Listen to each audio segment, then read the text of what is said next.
9 de la mañana con 10 minutos, listos para empezar con nuestro panel del día de hoy. Queremos efectivamente saludar a quienes nos acompañan el día de hoy. Está con nosotros el director del programa de salud y bioética del Instituto Res Pública, Jorge Acosta. ¿Cómo está, Jorge? Muy buenos días. Muy buenos días, muchas gracias por la invitación, muy contento de estar nuevamente en Radio USACH.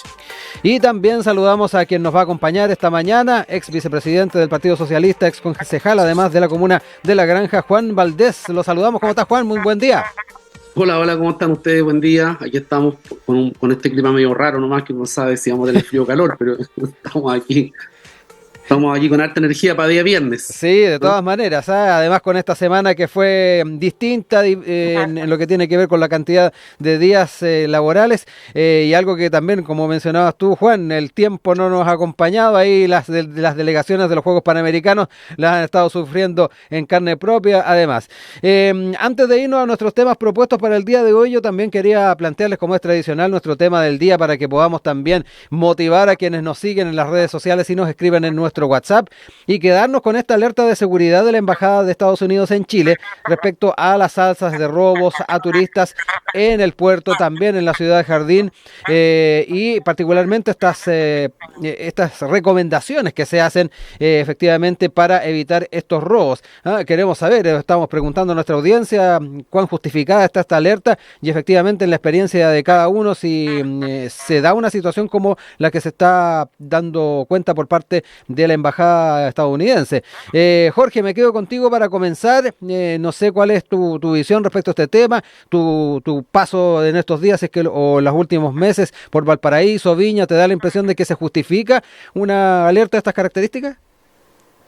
Bueno, ciertamente la situación de inseguridad que vive el país es de las cosas que más preocupa a la mayoría de los chilenos, especialmente en las grandes ciudades, en las grandes urbes, en Santiago, en Valparaíso, en Viña del Mar, lo hemos visto también en el norte. Hemos visto que se ha ido de alguna manera modificando la forma de hacer delitos, han aumentado exponencialmente la cantidad de personas que son asesinadas diariamente en Chile. Antes era noticia cuando una persona era asesinada o cuando se hacía un sicariato. Hoy día prácticamente lo estamos viendo a diario e incluso con situaciones, con niveles incluso de espectacularidad que no se habían visto nunca, cuando hay, por ejemplo, ajuste de cuentas entre los narcos, o incluso cuando vemos robos de manera tan insólita como incluso robos de scooter o bicicletas andando. O sea, sí, hay todo tipo de delitos que se han ido aumentando, digamos, de manera considerable en nuestro país, y lamentablemente nos hemos ido acostumbrando un poco a aquello, y eso hace que recomendaciones como las que ha hecho la embajada para algunos parezca que son inapropiadas, pero la verdad es que la realidad que vive el país es muy grave en esta situación y lamentablemente no se han tomado las medidas adecuadas. Hace algunos meses atrás el gobierno anunció un plan, ¿cierto?, de comunas seguras, que iban a haber una serie de comunas, que iban a tener mayor refuerzo policial, una serie de medidas, pero la verdad es que a lo largo de los meses no se ha visto un cambio significativo en esa tendencia.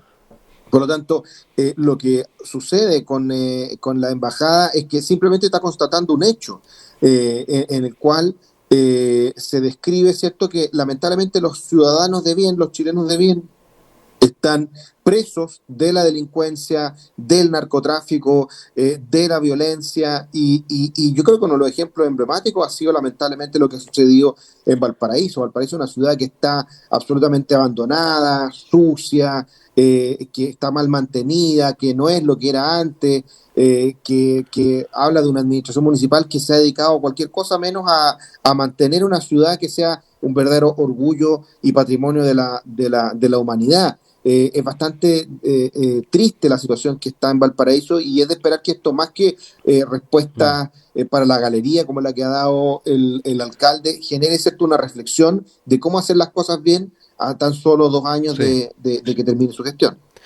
En tu caso, Juan, ¿cómo también observas estas recomendaciones que surgen desde la Embajada de los Estados Unidos en Chile y particularmente también la visión que se ha ido planteando? Ahí recién escuchábamos el punto de vista de Jorge, de una u otra forma también la visión crítica de cómo algunos liderazgos a nivel local han estado asumiendo el tema de la seguridad, pero me quedo contigo para saber también cómo lo has observado. No sé si has tenido oportunidad también de estar en el puerto, en Viña del Mar en el último tiempo. Sí, he tenido la oportunidad de estar en Valparaíso, ciudad que me encanta. Que yo la verdad creo que efectivamente tenemos un problema de seguridad en Chile, como nunca habíamos conocido. Eso no significa que Chile sea un país inseguro todavía, para colocar las cosas en su justa dimensión. Es decir, yo no sé si Estados Unidos habrá hecho lo mismo con Buenos Aires, o con Lima, o en distintos lugares donde no le ha tocado recorrer y he conocido y en realidad he visto, o en Río de Janeiro, ¿no? Donde efectivamente la seguridad sí es un tema complejo de poder abordar y que no se ha podido tener respuesta. Estado Valparaíso, yo en realidad, es cierto, hay a lo mejor problemas ahí en algunas áreas, pero en realidad yo he estado allá y he visto personalmente, he podido recorrer los cerros, he podido andar en todos lados y nunca he tenido yo en lo personal una dificultad. Y te digo, hay lugares que están bastante bien cuidados, bastante bien hechos. Yo creo que todavía tiene esa cosa turística que atrae mucho.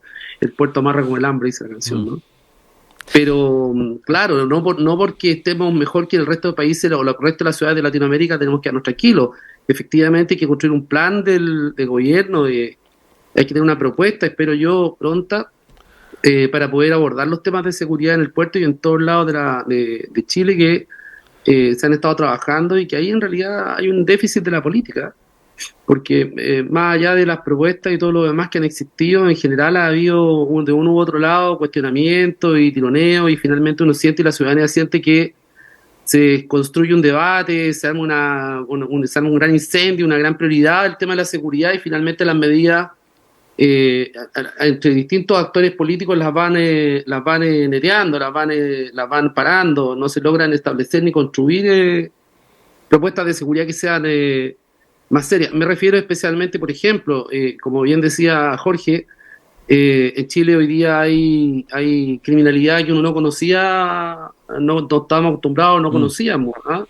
El tema del sicariato y entre otras cosas, ¿no? Hemos visto cuando hay gente aparecido muerta entre medio de las tuberías camino al paraíso precisamente la otra vez, en fin, un montón de como el crimen de estos días atrás de esta señorita de Melipilla, ¿no? De Talagante. Hay criminalidad que uno no conocía, en Chile no estábamos acostumbrados a ver estas noticias y nos estamos acostumbrando y eso es peligroso. Eso es peligroso porque finalmente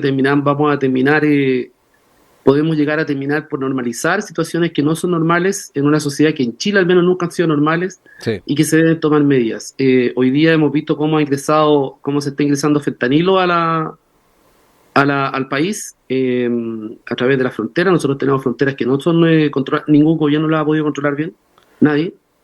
Y hoy día tenemos, claro, la amenaza de que otros carteles están ingresando al país. Y yo quiero hacer una mención al subsecretario del Interior, que ha tenido un rol bien activo y bien determinado y sin prejuicios respecto de abordar los temas con claridad y de cara al país. Yo creo que eso es importante. Ahora hay que empezar a tomar medidas más fuertes, más claras, más definidas, no solamente para el control del crimen, sino especialmente para el control del ingreso de drogas estupefacientes en Chile. Es una situación que es muy compleja y que podamos terminar. Nuestra infraestructura del país no está hecha para atender este tipo de criminalidad extrema que estamos conociendo, que se está instalando en Chile desde hace un tiempo. Sí, ahí parte también de los diagnósticos que han hecho algunos de los gobiernos locales, también de la zona fronteriza, ¿sabes? Que es importante también tenerlo en cuenta. Invitamos entonces a todas y todos a que puedan también interactuar con nosotros en nuestras redes sociales y nuestro WhatsApp.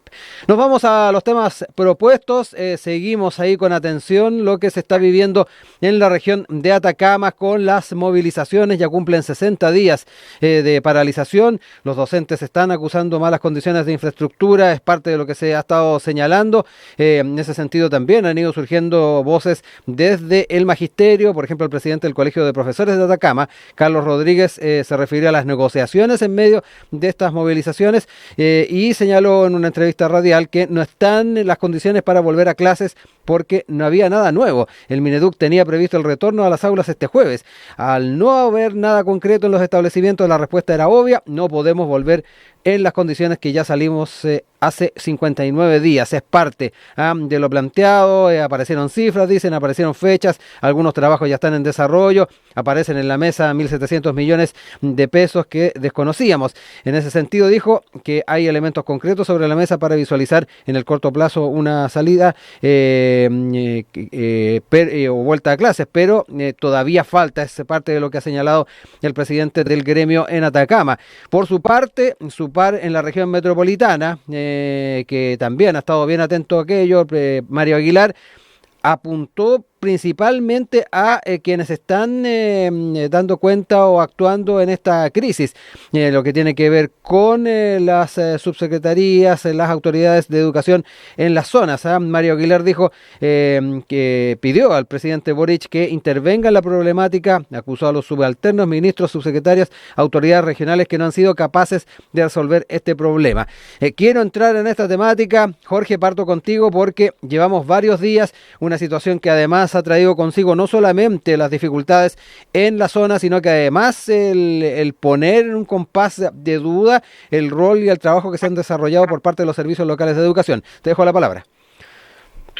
Bueno, la situación que se vive en el norte es realmente dramática. Tenemos 30.000 jóvenes, niños, que llevan más de 2 meses sin clase y podríamos decir con toda seguridad que se han convertido lamentablemente en unos verdaderos rehenes de el gremio de los profesores del norte. ¿Por qué?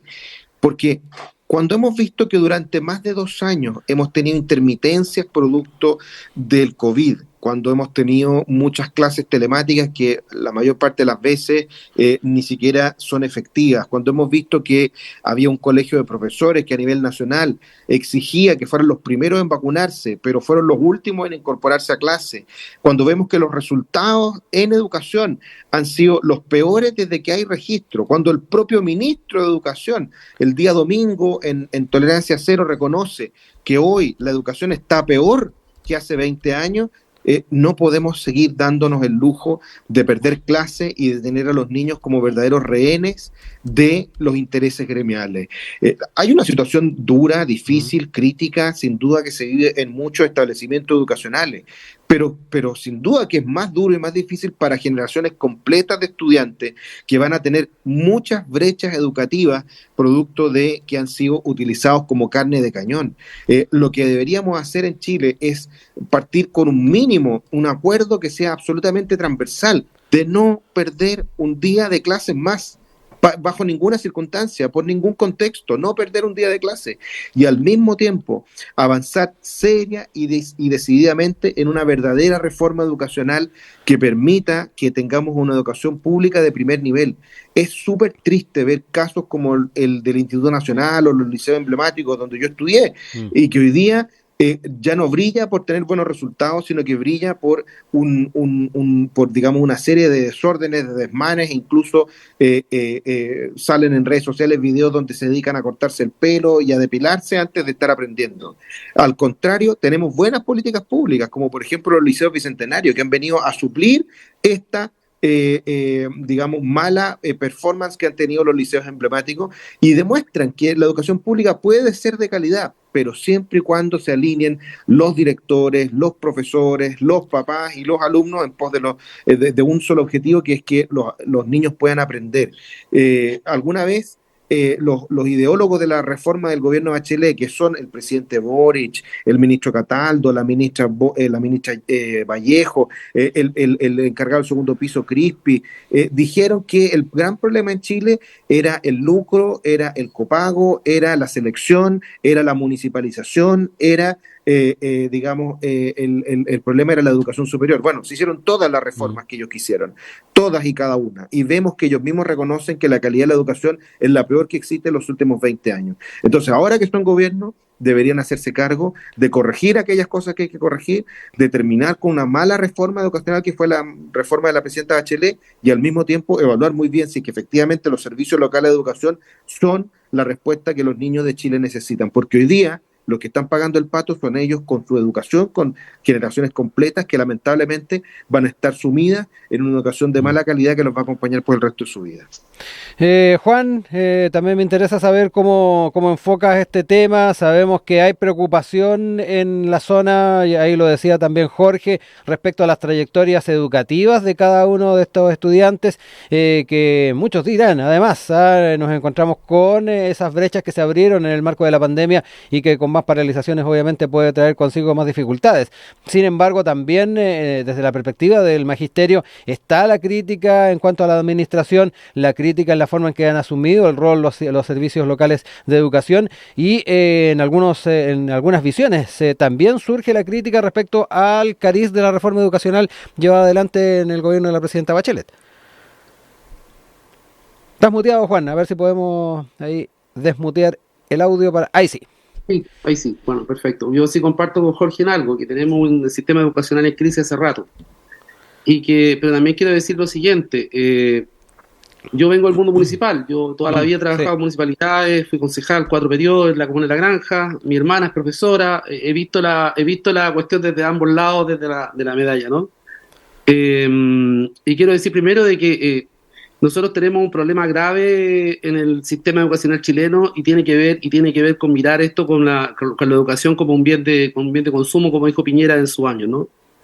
Creo yo que mientras el sistema no cambie a mejorar la calidad y se termine con el voucher en la educación, los problemas van a continuar, porque finalmente el voucher significa que cuántos alumnos tienes tú en un colegio es por cuánto te va a financiar el Estado. Entonces, si tú tienes una capacidad instalada para 100 alumnos y luego tienes 10 alumnos o 50 alumnos, tu presupuesto baja a la mitad.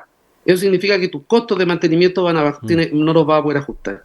Es un problema bien complejo lo que ocurre en la educación. No estoy justificando lo de Atacama. Creo que es impresentable, es doloroso, es triste, es terrible para esas familias, para esos muchachos. Y lo que yo más pienso es que ahí prontamente irán a ponerse a trabajar y a resolver el problema definitivamente, cueste lo que cueste. Y con harta voluntad también del colegio de profesores de la zona para que puedan volver a clase en cualquiera de las condiciones, porque lo que está ocurriendo hoy día es que hay niños que están sin clase y están en sus casas. Y no solamente dejan de estudiar, sino que también los padres no tienen cómo mantenerlos, cómo cuidarlos, porque trabajan, porque tienen que hacer un montón de cuestiones, los niños quedan solos. Niños y niñas que quedan solos. Entonces quedan en desprotección. Y eso es lo peor que le puede pasar a un niño. Te lo digo yo como un tipo que ha vivido en poblaciones en la comuna de La Granja durante toda la vida. Es lo peor que le puede pasar a un niño dejarlo solo en una población. Porque queda al arbitrio de lo que existe en las redes, ¿no? En las redes que tienen más cercanas. En fin, hay un problema social de trasfondo social mucho más profundo. Sin embargo, creo yo que aquí el gran problema es que no hemos resuelto todavía un modelo educacional con una derecha que ha insistido constantemente, respecto de que la solución es el voucher, respecto de que la solución es que rásquese con sus uñas. Aquí lo que se requiere es un modelo de educación que pueda primero que nada ser financiado. Mira, a mí nunca me gustó esto de los consejos educacionales, de los consejos... de los servicios locales. Los servicios locales de educación nunca me gustaron mucho de la forma en que se constituyeron, porque en los países donde ha tenido éxito el modelo educacional, Finlandia y otros países más, han sido completamente al revés. Mira, yo fui concejal de La Granja, les voy a contar una experiencia, y tuvimos nosotros que nombrar un director de educación. ¿Tú sabes quién nombra el director de educación de una comuna? Lo nombra la alta dirección pública. O sea, unos señores que están en Santiago y se reúnen una vez cada cierto tiempo, que tienen un montón de competencias, sí. Ellos nombran al director, y nombraron un director de educación que vivía en Rancagua. Yeah. Entonces este señor venía a hacer un tremendo esfuerzo para llegar a La Granja, ser director de educación, pero él no conoce la realidad de La Granja. Entonces creo yo que mientras no entendamos que la educación tiene que ser descentralizada, desconcentrada, que las decisiones tienen que ser tomadas en las unidades educacionales, como sucede en Finlandia. En Finlandia los colegios no tienen dueños, los dueños del colegio son la comunidad educativa. Y entre ellos resuelven quién es el director del colegio. Por supuesto, un director que tiene que tener competencias, ¿no? Al cargo. En fin, entonces te digo esto, sí. Podría hablarle mucho más de esto, pero te digo esto porque creo yo que en Chile el problema que tenemos es el exceso de control de parte de los organismos centrales de la educación y una educación estandarizada. Tenemos otro gran problema que tiene que ver con el financiamiento. Mira, los municipios le colocaban a la educación, mira, no sé cuánto es el número exacto, pero para ponerte el ejemplo de la Comuna de Naranja, nosotros le colocábamos 1.500 millones de pesos anuales a educación. De repente le llegamos a colocar más de 2.000 millones de pesos anuales. Cuando los SLEP se hicieron cargo de la educación, ya en la granja no habían 2.000 millones de pesos más. ¿Te das cuenta? Y eso subsidiaba, nosotros los municipios subsidiábamos el sistema educacional en la comuna. Y nosotros teníamos guardia los fines de semana, teníamos los colegios abiertos para la comunidad. Hoy día eso no existe, salvo contadas excepciones. Sí. Entonces, los SLEP, yo creo que fueron una medida que se tomó, que se implementó, yo creo que no han sido una buena experiencia. Sí. Y yo creo que requiere urgentemente cambio y modificación al funcionamiento, las atribuciones y el financiamiento de la educación. Juan, sí, quiero darle la palabra también a Jorge. Él fue concejal también en la comuna de Santiago. Me interesa contraponer ahí las visiones. Si efectivamente también en su gestión observó aquello. No sé si en esa época estaban ya los servicios locales de educación. Ahí tú me comentarás, Jorge. Pero ahí Juan trae a colación también un tema importante. El grado de interacción que puedan tener también las comunidades educativas en muchas de las tomas de decisiones. Entra también el elemento territorial, el poder efectivamente tener una capacidad de decisión en cada uno de estos territorios. No sé cómo lo ves tú. Bueno, yo toda mi vida estudié en colegios municipales. Yo estudié en el Liceo Araucanía de San Ramón, ahí muy cerca de la comuna de La Granja, así que conozco perfectamente la realidad de la zona. Conozco el colegio Araucanía, ese que hay en Doñigüe. Estudié también en el Instituto Nacional, liceo también de la comuna de Santiago, y por lo tanto, cuando fui concejal de Santiago también me tocó conocer muy bien la realidad de los colegios municipales, donde habían colegios que lo hacían muy bien y otros colegios que les costaba un poquitito más, donde habían comunidades educativas muy preocupadas y otras que lamentablemente fueron instrumentalizadas. Pero también es importante hacerse cargo de la realidad y no solamente de las consignas, porque Juan comentaba el tema del voucher. La crisis que estamos teniendo hoy día en Atacama no es producto del voucher, no es producto de los liceos o de los colegios subvencionados. Los colegios subvencionados funcionaban súper bien. Los papás estaban muy contentos de pagar, un poquito, con mucho esfuerzo, para tener un liceo que fuera de calidad. Como por ejemplo el Dagoberto Godoy, que estaba ahí justamente en la comuna de La Granja, que era un liceo de excelencia, que era un liceo, un colegio subvencionado, y que la gente hacía su esfuerzo y estaba contenta de poder hacer su esfuerzo, que no podían pagar, ¿qué es lo que pasaba? Y no le costaba poco y lograba tener educación de calidad. Entonces la pregunta es, ¿de qué sirve tener educación gratis y mala? ¿Qué pasa ahí, po? Condenamos a generaciones completas, como lo que está pasando hoy día en Atacama, a ser rehenes de un grupo, ¿cierto?, de profesores o de dirigentes que se han organizado para no tenerles clase durante 2 meses. Eso no pasaba en el Dagoberto Godoy, eso no pasaba en los liceos subvencionados.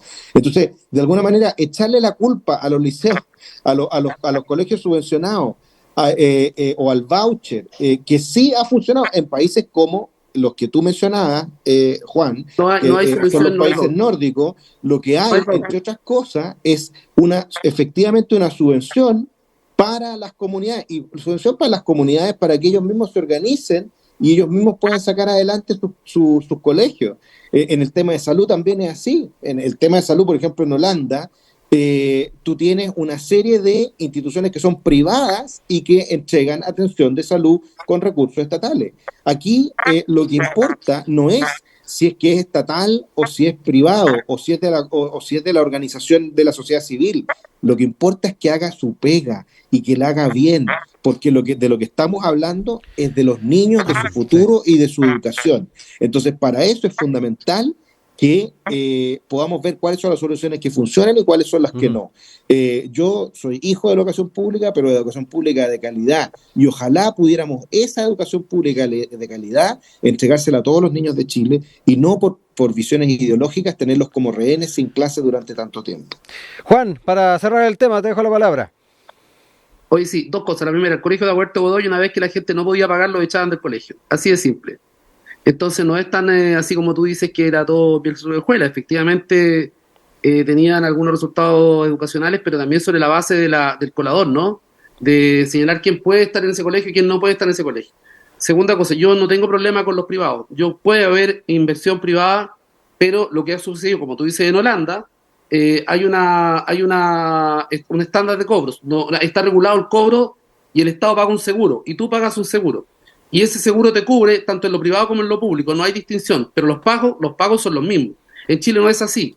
En Chile lo que ocurre es que el que puede pagar va al sector privado, entonces tu plata queda en el sector privado, y el que no puede pagar se viene al público, y entonces el público tiene que subsidiar. ¿Quiénes son los que más concurren al sectores públicos? Son la gente que tiene menos recursos y menos posibilidades, los más difíciles. Entonces, cuando tú vas a los colegios municipales, te encuentras con situaciones bien complejas, muy complejas. No hay integración social, no hay nada de eso. Lo que la presidenta Bachelet quiso hacer en su reforma educacional fue precisamente romper con eso y que pudieran estudiar las personas en los colegios indistintamente que fueran privados o públicos. Recuerdo también de que muchos de los colegios particulares subvencionados se construyeron con plata del Estado. ¿Ah? Hubo aportes fiscales del gobierno del presidente Frey sobre el tema para la construcción de colegios. Entonces, y los vouchers no han sido buena medida. Te quiero decir que en los colegios nórdicos, como tú bien señalas, no existe el voucher. No existe. Hay un sistema educacional que es regulado por una agencia territorial, que es la que regula la calidad de la educación, pero no interviene en los programas. Los programas están dados en una forma genérica para todos, pero hay particularidades en donde las comunidades pueden intervenir.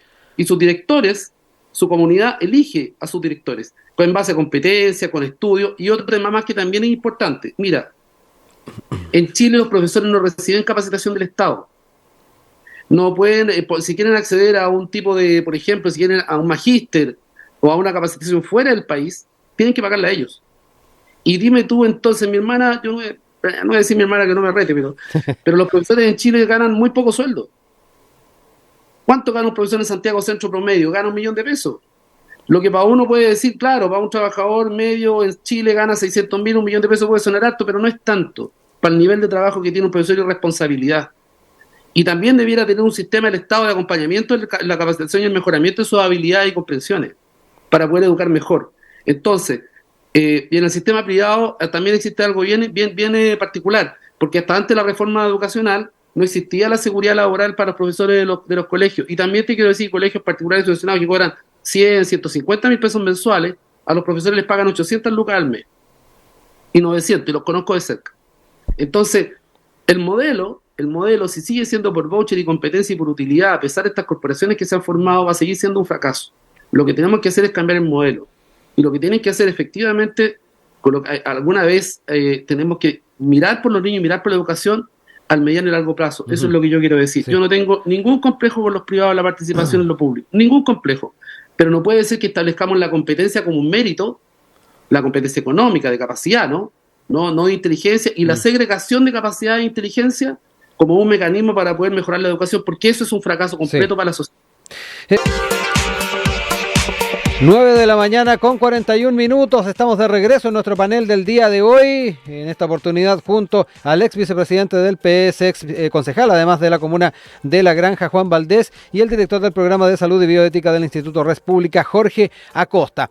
Cambiamos de tema y nos quedamos con temáticas económicas, a la luz de lo que han sido las distintas giras que ha realizado el presidente Gabriel Boric. Recordemos que estuvo hace días atrás en China, hoy ha estado también desarrollando actividades en Estados Unidos, en Washington, también con reuniones a nivel económico. El tema de la permisología, las dificultades que para muchas inversiones puede existir a propósito de temas vinculados a la burocracia, a autorizaciones para poder desarrollar proyectos en nuestro país, ha estado en la palestra. Se nos viene a la mente rápidamente también algunos de los conceptos que entregaba la presidenta de la SOFOFA, Rosario Navarro, la semana pasada, respecto no solamente a la idea de centrar en el crecimiento de la agenda, recuperar la confianza, sino que además hacía mención al tema de la permisología a la hora de pensar en las inversiones que pueden llegar en nuestro país.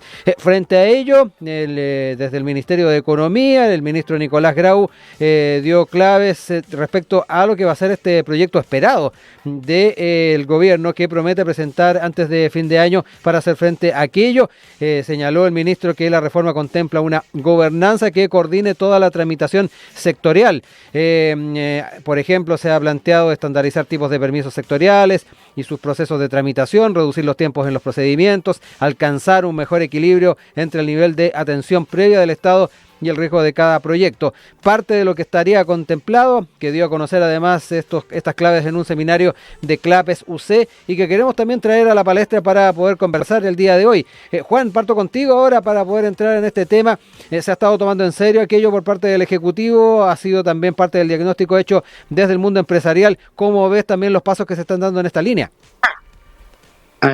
Bueno, a mí me parece que es muy importante que se tomen medidas respecto a poder darle más premura, resolver con mejores tiempos, mejorar los tiempos de respuesta respecto de las distintas autorizaciones o decisiones que se deben tomar antes de poder instalar un proyecto. Eso ayudaría mucho a la inversión, ¿cierto? El que se demora de pronto en que un proyecto se piense y se ejecuta, lleva más tiempo en conseguir los permisos y las autorizaciones, las distintas trabas administrativas para que se puedan ejecutar.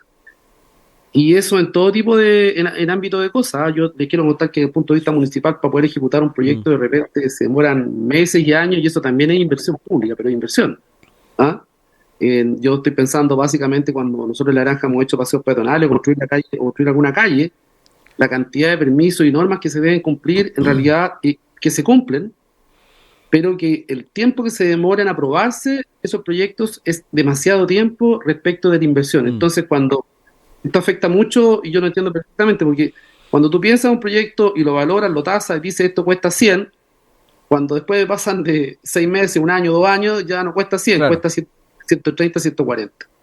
Entonces, de repente, eso hace posible que la gente pueda invertir. Lo veo también con el mundo privado, en las pequeñas empresas, microempresas, que conseguir permisos y autorizaciones cuesta un mundo y de repente nunca lo terminan. Entonces, al final del día terminan trabajando prácticamente en condiciones bien precarias, o no lo hacen o no se ejecuta el proyecto, y eso afecta mucho la inversión. Y para los grandes proyectos igual. Ahora bien, los grandes proyectos tienen staff de abogados, de profesionales que les pueden ayudar a resolver las cosas, pero que efectivamente los tiempos que el Estado toma de repente en autorizar estas inversiones son tiempos que debieran ser mucho más ágiles para poder hacer que la inversión sea en tiempos mejores y que no se desvirtúe después sus costos ni su implementación. Jorge, en tu caso, la medida del gobierno la medida del gobierno va en una dirección correcta. Jorge, también en tu caso, ¿cómo sigues también estos pasos que se están tratando de dar en torno a hacer frente a esto que ya se ha hecho el diagnóstico latamente de las dificultades que puede traer desde la perspectiva de la inversión, pero a la luz también de el tomar las precauciones del caso? ¿Cómo ves también tratar de encontrar un equilibrio? Ahí Juan traía a colación también situaciones que se ven en el cotidiano del quehacer municipal y que da cuenta también de las características que tiene nuestro sistema a la hora de efectivamente establecer ciertos sedazos, establecer ciertos elementos en el marco de los permisos, de la burocracia, en fin. Bueno, aquí hay que distinguir varias cosas que están involucradas. En primer lugar, la normativa que exista, la normativa que se ha dado en el país, ya sea a nivel legal o a nivel administrativo, se tiene que respetar. Y por lo tanto, todas las empresas, todas las iniciativas que quieran invertir tienen que respetar la normativa. Y eso es algo que no se tiene que poner en duda.